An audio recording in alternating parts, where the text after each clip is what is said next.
Quel est le point commun entre les femmes qui ont obtenu le droit de vote en Angleterre et le Jiu-Jitsu, un art martial proche du karaté? Au début du XXe siècle, en Angleterre, des femmes se réunissent pour réclamer le droit de vote.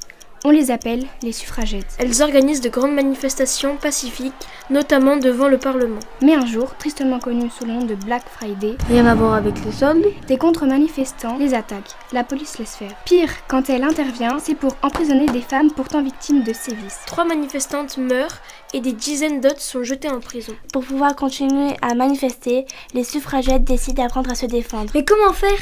Les sports de combat leur sont interdits. Une annonce dans un journal pour des cours mixtes de Jiu-Jitsu attire leur attention.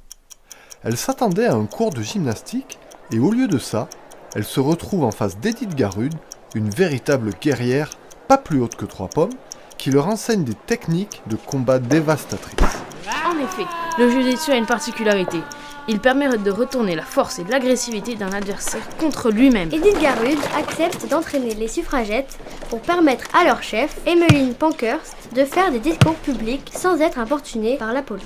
Les gardes du corps d'Emmeline Pankhurst, qu'on surnomme bientôt les Amazones de Londres, rendent coup pour coup. Et ça marche! Les Britanniques obtiennent le droit de vote pour les femmes en 1918.